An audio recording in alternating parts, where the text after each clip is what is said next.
It's nice to get wins like that when you aren't necessarily firing on all cylinders to open a series. Yeah, no doubt. We've got two pretty good hitters that are out right now, and but man, Baker gets a chance to go in and play. His 3-run homer was really big. Got a sacrifice bunt down in the bottom of the 8th, which gave us a chance to score those last 2 runs, and played some really good defense there tonight as well. So. That's the value and the beauty of having, a team and having some depth. But was just proud of the way he played tonight. Felt like kind of the theme when you're hitting this, like when y'all had guys on, y'all could at least get them in tonight, and that felt pretty key for just how this game went. The 2 freshmen, those 3-run homers were big, and their starter has been really good and going deep into games, in the conference. So.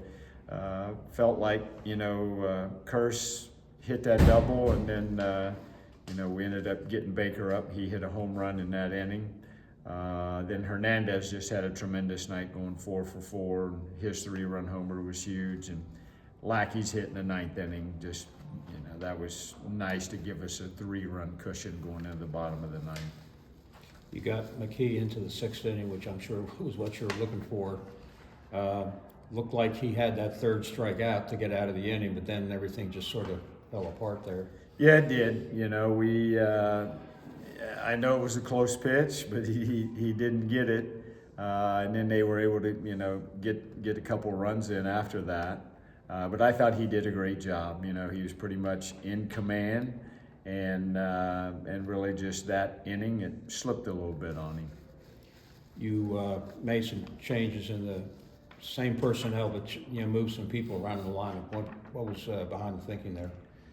Just kind of, who did we want kind of coming up, potentially in a situation like he came up, and we talked probably for 10, 15 minutes on options today as to who was going to lead off. We wanted to kind of keep Daniel behind Burris to protect him, and we just settled on Lackey as a staff, so it ended up working out kind of perfectly, but yeah, Vahn made us look good by getting that hit there late. What was the strategy behind the Brocious at bat?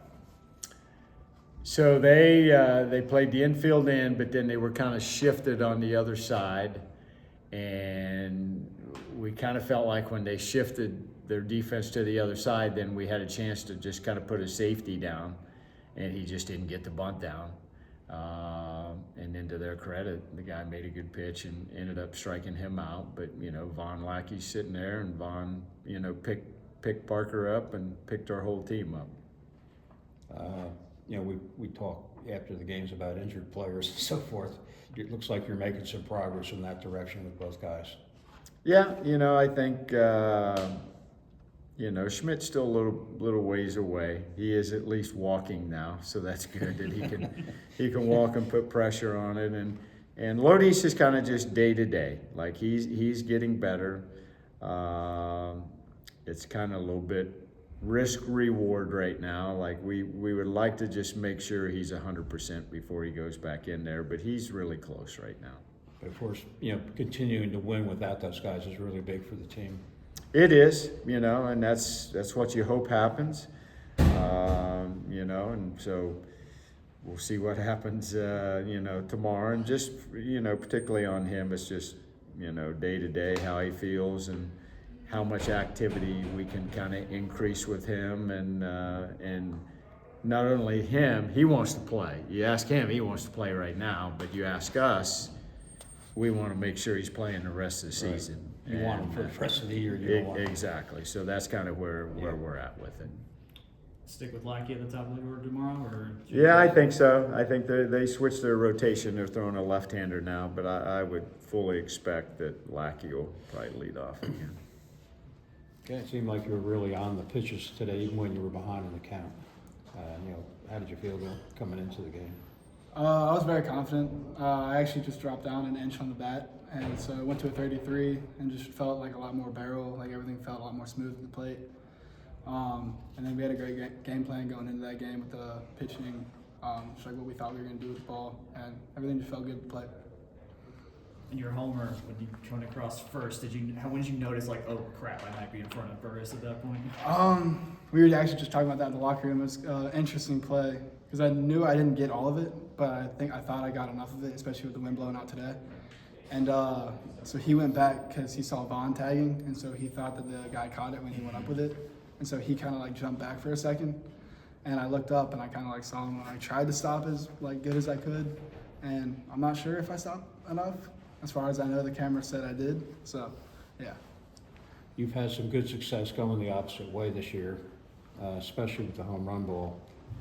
Were they trying to pitch you a certain way, or did they make it easy for you? I kind of made it easy for me. Everything was kind of going towards the outer half of the plate.